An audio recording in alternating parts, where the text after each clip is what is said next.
एक बड़ी खबर आपको बता दें, दिल्ली हाईकोर्ट ने ओवैसी की AIMIM पार्टी का रजिस्ट्रेशन रद्द करने की याचिका को अरब की मस्जिदों का भी हो जाए ना, मक्का की मस्जिदों का भी हो जाए, तो उनके नीचे भी कोई ना कोई मंदिर, कोई ना कोई मठ, कोई ना कोई पूजा स्थल निकलने वाला है। कुरान के बारे में अगर मोहम्मद साहब की शिक्षाओं पर मनन किया जाए, हर शास्त्र में, हर ग्रंथ में, चाहे किसी भी समाज का क्यों नहीं हो, तो कुरान की शिक्षाओं पर मनन किया जाए तो दो बातें उनमें सबसे अहम है।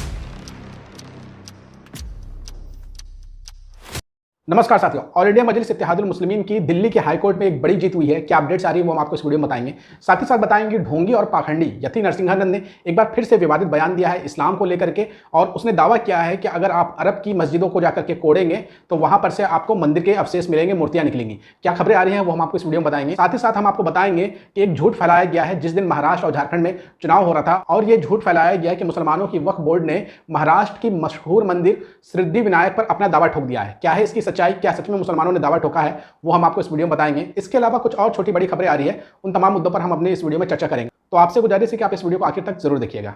साथियों, एमआईएम से दूसरे राजनीतिक दलों को कितना ज्यादा परेशानी होती है, उससे अगर आपको जानना और समझना है तो बस आप इतना समझ लीजिए कि दिल्ली हाई कोर्ट में एक याचिका दाखिल हुई जिसमें कहा गया है कि एमआईएम का पंजीकरण रद्द कर दिया जाए, यानी कि एमआईएम का रजिस्ट्रेशन रद्द कर दिया जाए। और उसके पीछे तर्क दिया गया है कि एमआईएम जो है केवल मुसलमानों की बात करती है और धर्म के आधार पर किसी भी पार्टी का रजिस्ट्रेशन नहीं होना चाहिए। उसमें कहा गया था कि एमआईएम का अपना संविधान कहता है कि केवल वो मुसलमानों की आवाज उठाएगा, जिस पर आज दिल्ली हाई कोर्ट ने याचिका दाखिल करने वाले को कड़ा फटकार लगाया है और याचिका रद्द कर दिया है। एक बड़ी खबर आपको बता दें, दिल्ली हाईकोर्ट ने ओवैसी की AIMIM पार्टी का रजिस्ट्रेशन रद्द करने की याचिका को रद्द कर दिया है। बता दें कि चुनाव आयोग को असदुद्दीन ओवैसी की पार्टी का पंजीकरण रद्द करने का निर्देश देने की मांग की गई थी। याचिकाकर्ता के मुताबिक AIMIM का संविधान केवल मुस्लिमों के लिए आवाज उठाने की बात करता है, जो कि देश के धर्मनिरपेक्ष ढांचे के खिलाफ है। अब आप सोच रहे होंगे इस तरह के घटिया याचिका कोर्ट के अंदर किसने दाखिल किया था, तो आप सब जानते हैं कि हमारे देश में एक ही पार्टी है जिससे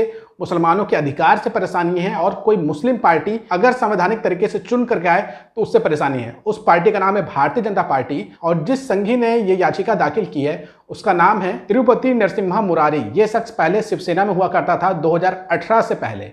2019 के बाद ये भाजपा का सदस्यता ग्रहण करता है, और इस शख्स ने ही दिल्ली हाईकोर्ट में याचिका दाखिल की थी कि ऑल इंडिया मजलिस इत्तेहादुल मुस्लिमीन का पार्टी का रजिस्ट्रेशन ही कैंसिल कर दिया जाए, क्योंकि इनके चश्मे के अनुसार केवल असदुद्दीन ओवैसी और उनकी पार्टी केवल मुसलमानों की बातें करती है। जबकि अगर आप अभी हाल का ही महाराष्ट्र और झारखंड का इलेक्शन देखिएगा तो झारखंड में भी ऑल इंडिया मजलिस इत्तेहादुल मुस्लिमीन ने आदिवासियों और दलितों को टिकट दिया है। वहीं महाराष्ट्र के अंदर में भी 4 दलित कैंडिडेट को उन्होंने टिकट दिया है। इसके अलावा भी ऑल इंडिया मजलिस इत्तेहादुल मुस्लिमीन भारत में जहां जहां चुनाव लड़ती है तो मुस्लिम के अलावा वो हिंदुओं को भी टिकट देती है। लेकिन तिरुपति नरसिम्हा मुरारी को ये सब समझ में कहां आएगा, क्योंकि उसने अपने आंखों में नफरत का चश्मा लगा के रखा है, इसलिए उन्हें ऑल इंडिया मजलिस इत्तेहादुल मुस्लिमीन के ये प्रत्याशी नजर नहीं आएंगे। ना सिर्फ ऑल इंडिया मजलिस इत्तेहादुल मुस्लिमीन हिंदुओं को अपना प्रत्याशी बनाता है, बल्कि संसद में खड़े होकर के खुद असदुद्दीन ओवैसी दलितों के मुद्दे पे बोलते हैं, देश में बढ़ रही बेरोजगारी के मुद्दों पे बोलते हैं, और आदिवासी के हितों के मुद्दे पे बोलते हैं, कई मुद्दों पे बोलते हैं। लेकिन इस संघी को ये सब समझ में नहीं आया। हालांकि कोर्ट की तरफ से कड़ा फटकार लगा है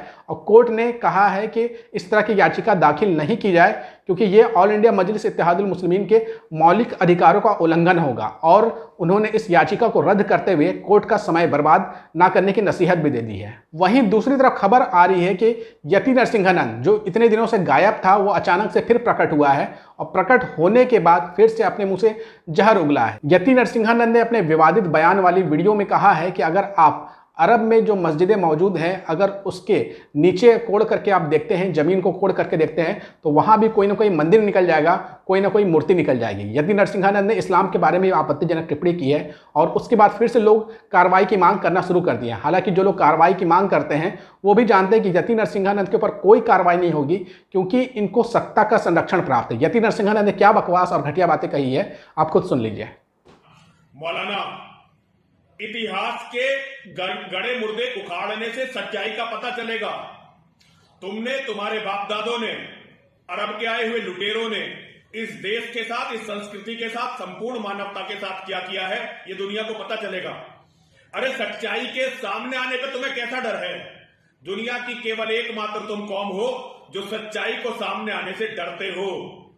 अगर सर्वे अरब की मस्जिदों का भी हो जाए ना, मक्का की मस्जिदों का भी हो जाए, तो उनके नीचे भी कोई ना कोई मंदिर, कोई ना कोई मठ, कोई ना कोई पूजा स्थल निकलने वाला है, और इन सर्वे के बाद हमें ये मंदिर मिले ना मिले ये तो भविष्य जाने, भगवान जाने, लेकिन इस्लाम का काला सच पूरी दुनिया के सामने आएगा। तो आपने वीडियो में देखा कि ढोंगी और पाखंडी नरसिंहानंद एक बार फिर से अपने मुंह से जहर उगल रहा है। और आप कार्रवाई की बात बिल्कुल ना कहा करिए, क्योंकि हमारी सरकार के कानों में जू भी नहीं रहेगा, वो किसी भी हाल में यति नरसिंहानंद के ऊपर कार्रवाई नहीं करेगी। इस तरह की बातें अगर कोई मुस्लिम समाज का व्यक्ति बोल दिया होता तो अब तक उससे यूएपीए एनएसए लगा करके उसे जेल में ठूस दिया गया होता और उसके घर पे बुलडोजर चला दिया गया होता। लेकिन यति नरसिंहानंद जैसा ढोंगी पाखंडी खुलेआम छुट्टे सांड की तरह जहर उगल रहा है, समाज में नफरत फैला रहा है, इसके ऊपर कोई कार्रवाई नहीं होगी। क्योंकि अगर प्रशासन की बात करें तो प्रशासन को तो पता ही नहीं कि यति नरसिंहानंद कहां बैठ करके ये वीडियो बना रहा है। जहां एक तरफ ढोंगी और पाखंडी यति नरसिंहानंद मुसलमानों और इस्लाम के खिलाफ जहर उगल रहा है, वहीं पढ़े लिखे पंडित और हिंदू धर्म के जो बाबा हैं वो इस्लाम की खूबियां बता रहे हैं, पैगंबर मोहम्मद साहब के उपदेशों को सही बता रहे हैं, और वो कह रहे हैं कि पैगंबर मोहम्मद साहब ने इस्लाम में हराम कर दिया था सूद और ब्याज को। क्या कह रहे हैं दूसरे जो पढ़े लिखे पंडित जी हैं, आप खुद सुन लीजिए। कुरान के बारे में अगर मोहम्मद साहब की शिक्षाओं पर मनन किया जाए, हर शास्त्र में, हर ग्रंथ में, चाहे किसी भी समाज का क्यों नहीं हो, तो कुरान की शिक्षाओं पर मनन किया जाए तो दो बातें उनमें सबसे अहम है। पहली, मोहम्मद साहब की शिक्षाएं किसी भी एक देश या एक धर्म के लिए नहीं है, सबके लिए है। और दूसरी जो उनकी शिक्षाएं हैं, आज से 1500 साल पहले जितनी वो प्रासंगिक थी, आज भी उतनी ही प्रासंगिक है। जीवन का कोई पहलू ऐसा नहीं जिसे बेहतर बनाने, अच्छाई को स्वीकार करने के लिए मोहम्मद साहब ने कोई संदेश न दिया हो कुरान में। उनकी बातें इंसानों को सच की राह दिखाती है। अर्थशास्त्र भले ही ब्याज को मूलधन का किराया, शुल्क या कुछ और माने, लेकिन एक इस्लाम धर्म ऐसा है जिसमें ब्याज को ममनू माना गया, अनुचित माना गया है ब्याज को। इस्लाम के मुताबिक ब्याज एक ऐसी व्यवस्था है जो अमीर को और अमीर बनाती है और गरीब को और गरीब बनाती है। 10% पे लोग ब्याज पे पैसा लेते हैं, शोषण का एक जरिया है।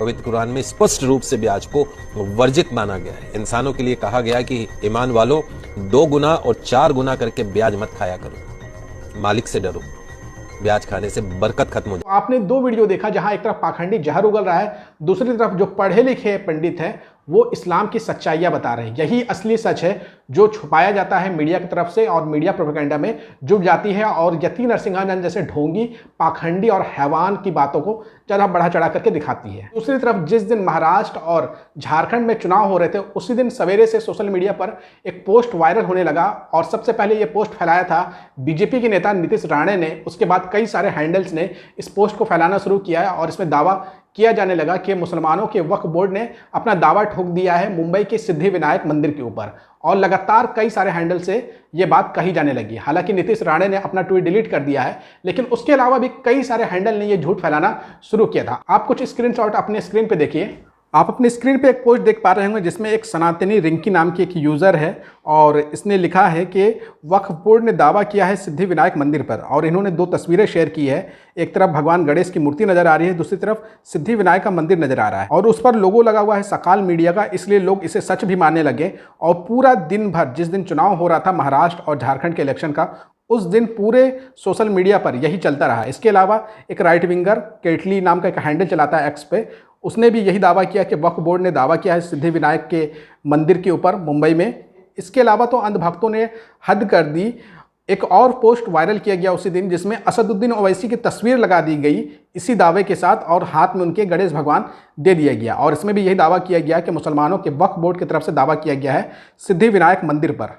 और जब इस वायरल पोस्ट की सच्चाई को जांचने की कोशिश की गई, फैक्ट चेक किया गया, तो पता चला कि ऐसा कोई भी दावा वक्फ बोर्ड ने नहीं किया है, बल्कि इसकी गवाही जो है, जिस मीडिया के हवाले से ये खबर फैलाई जा रही है कि सकाल मीडिया ने ये कहा है कि वक्फ बोर्ड ने दावा किया है, सकाल मीडिया ने तुरंत इसका खंडन किया कि हमने ऐसा कोई पोस्ट शेयर नहीं किया है, ऐसी कोई खबरें नहीं फैलाई है, बल्कि हमारे लोगों का गलत इस्तेमाल किया गया है इस झूठी खबर को फैलाने के लिए। और यही नहीं, केवल सकाल मीडिया ने इसका खंडन नहीं किया, बल्कि भारतीय जनता पार्टी के एक नेता जो कि सिद्धि विनायक ट्रस्ट से जुड़े हुए, उन्होंने वीडियो जारी करके कहा कि ऐसा कोई भी दावा मुसलमानों की तरफ से या वक्फ बोर्ड की तरफ से सिद्धि विनायक टेम्पल के ऊपर नहीं किया गया। विनायक मंदिर मुंबई की आन बान शान है। पूरे विश्व में रहने वाले सभी सनातनियों की श्री सिद्धि विनायक मंदिर के ऊपर श्रद्धा है, इसलिए श्री सिद्धि विनायक मंदिर पर कोई भी बोर्ड कब्जा नहीं कर सकता है। यह सभी गणेश भक्तों का मंदिर है और गणेश भक्तों का मंदिर बना रहेगा। यानी कि ये खबर जानबूझ करके भारतीय जनता पार्टी के आईटी सेल राइट विंगरों के द्वारा ही फैलाई गई और उसका खंडन भी भारतीय जनता पार्टी का नेता ही कर रहा है। तो आप समझ सकते हैं कि बहुत ही सोची समझी साजिश के तहत जिस दिन महाराष्ट्र और झारखंड में चुनाव हो रहा था उसी दिन इस तरह का झूठ फैलाया गया ताकि लोग ये पोस्ट को देखें और भड़के और जा करके भारतीय जनता पार्टी को वोट कर दें। यानी कि आप समझ लें कि भारतीय जनता पार्टी और उनके समर्थक वोट के इतने ज़्यादा भूखे हैं, सत्ता के इतने भूखे हैं कि वो समाज में किसी भी हद तक का बंटवारा कर सकते हैं। जैसे ही इस खबर का फैक्ट चेक हुआ और पता चला कि ये झूठी खबर फैलाई जा रही थी मुसलमानों को बदनाम करने के लिए और वक्फ बोर्ड को बदनाम करने के लिए, उसके बाद उद्धव ठाकरे के बेटे आदित्य ठाकरे भी सामने आते हैं और ट्वीट करके वो कहते हैं कि ये झूठी पोस्ट के जरिए जो दावा किया जा रहा है वो पूरी तरीके से बकवास है और भारतीय जनता पार्टी चुनाव जीतने के लिए इस तरह के प्रोपेगेंडा को फैला रही है। उद्धव ठाकरे के बेटे आदित्य ठाकरे ने इलेक्शन कमीशन से गुहार लगाई थी कि वो ऐसे लोगों के ऊपर कार्रवाई करे, लेकिन आप सब जानते हैं कि चुनाव तो बीत गया और कोई कार्रवाई इलेक्शन कमीशन ने नहीं किया। जिनको झूठ फैलाना था वो झूठ तो फैला लिया, अब फैक्ट चेक हो भी गया तो क्या फायदा। जिस दिन चुनाव था उस दिन तो ये पोस्ट लगातार वायरल हुई, मुसलमानों को बदनाम किया गया और कोई कार्रवाई नहीं हुई है और आगे भी कोई कार्रवाई इन लोगों के ऊपर नहीं होगी, इन हैंडलों के ऊपर नहीं होगी जो झूठ फैला रहे थे। आप कैसे देखते हैं तमाम खबरों को कमेंट करके अपनी राय जरूर दीजिएगा और इस वीडियो को ज़्यादा से ज़्यादा शेयर करिएगा।